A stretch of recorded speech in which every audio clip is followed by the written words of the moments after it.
Is your saw sharp? Is your saw working? Do you need to sharpen your saw? Watch this video to learn more.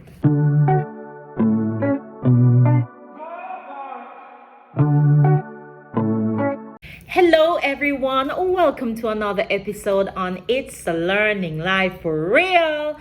I'm Tamika and today I have a question for you, and the question is your saw sharp?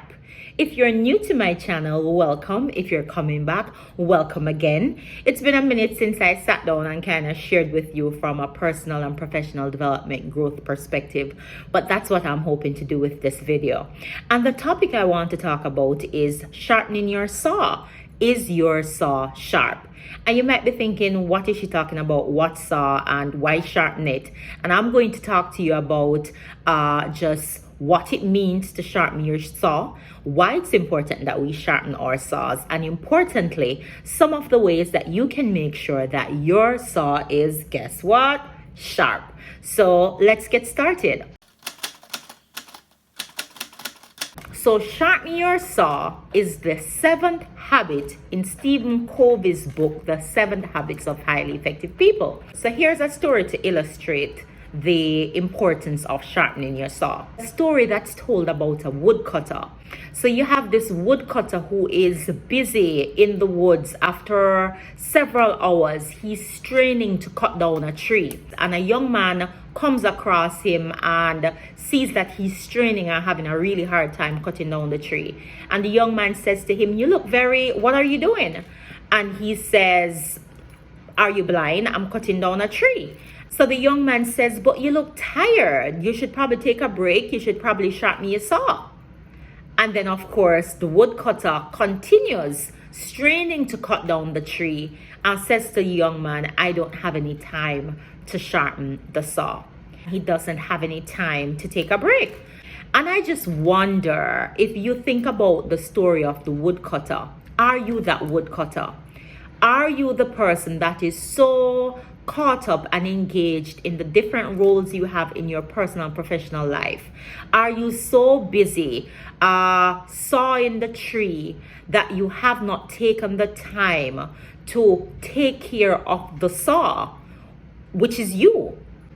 So what do we mean when we talk about sharpening the saw? Sharpening your saw or sharpening the saw means taking care of the greatest asset you have. That is you. And what does taking care of the greatest asset you have look like?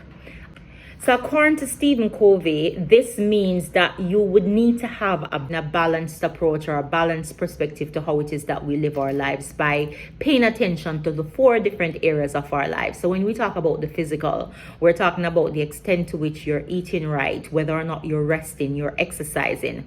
When we talk about the social and the emotional, we're talking about your ability to build and maintain effective connections and relationships, positive ones, the ones that give energy and life and not the ones that suck energy from you. We're talking about the mental piece of it, the extent to which you are intentional about engaging in continuous learning. And continuous learning can look like reading a book, it could be listening to podcasts, it could be attending different trainings or workshops to continue to upskill yourself, or however it is that you best learn.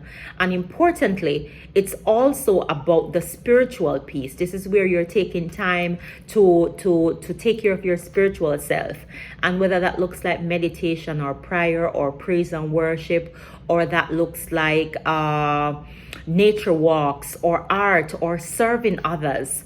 It is taking care of also that spiritual aspect of ourselves. So for us to sharpen our saws, we are going to have to make sure that we're practicing a balanced approach to our lives. So why is this important? If you think about the analogy with the woodcutter, the woodcutter was so caught up in what it is that he was doing that even though he was burnt out, even though he was stressed, even though he was straining and not making progress, he did not take the time to refresh himself. And it makes me think about a lot of us in terms of our personal and professional life. We're so consumed with getting through our to-do list, doing the things that are expected of us, carrying out our roles and responsibilities, that all you're thinking about is finishing one task to get to the other one, so that you can, at probably the end of the day, rest. And in so doing, you may be active, or you may be busy but not productive, or you might be working hard and not yielding high levels of productivity, and or you may have a lot of superficial relationships but no real connections. So you have to think about the fact that activity does not always mean action. Having friends, being surrounded by people don't mean that you're forming healthy connections. So how can you then be intentional about sharpening your saw? So as you listen to this, I want you to be considering which aspect of your life do you perhaps need to practice greater balance in? Do you need to spend some more time paying attention to the physical parts of your life? Is it that you need to get up and move more? And I'm not even talking about joining a gym or gym memberships, but what can you do to improve your physical life? What can you do to improve your social and emotional well-being? How can you improve how can you ensure that you are mentally fit? And when we talk about mentally fit, this is something that you have to be intentionally thinking about. How am I going to make sure, even in terms of your job, that you're staying abreast and aware of the current trends in your area, you're keeping abreast of the technology, you're keeping on top of the changes that are probably taking place in your environment or in your role, to make sure that you can continue to be effective. You have to be ensuring that you are being mentally agile. So that's the piece about the mental balance that you need to have. And importantly too, it's the spiritual piece of it. This is where we have to take care of our spiritual part of us. And regardless of what your faith or denomination is. 2,000 years later.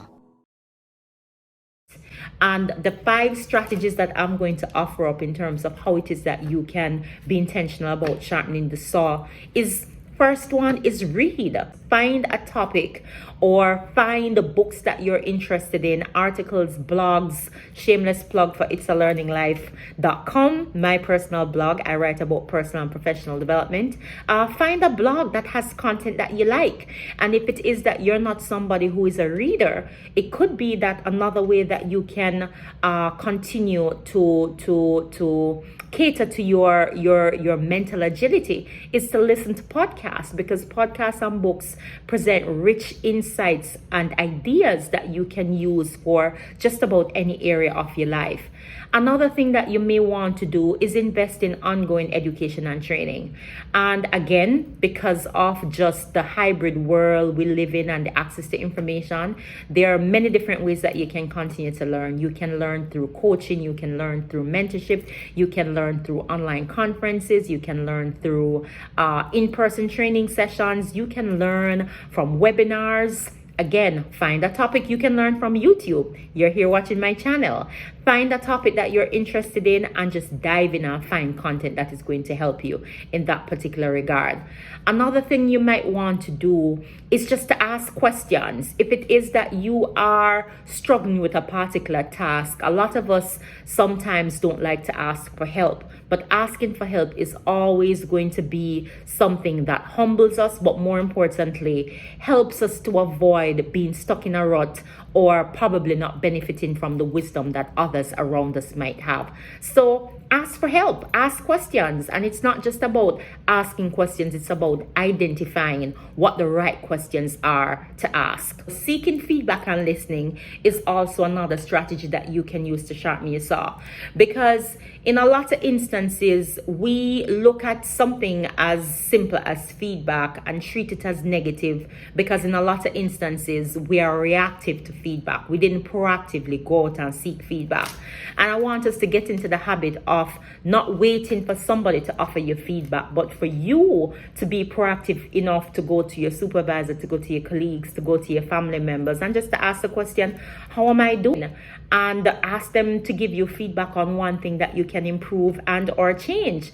And when you get that feedback, don't take it personally. Really listen to it. Really think about how you can use that feedback and use it to transform or inform your way forward.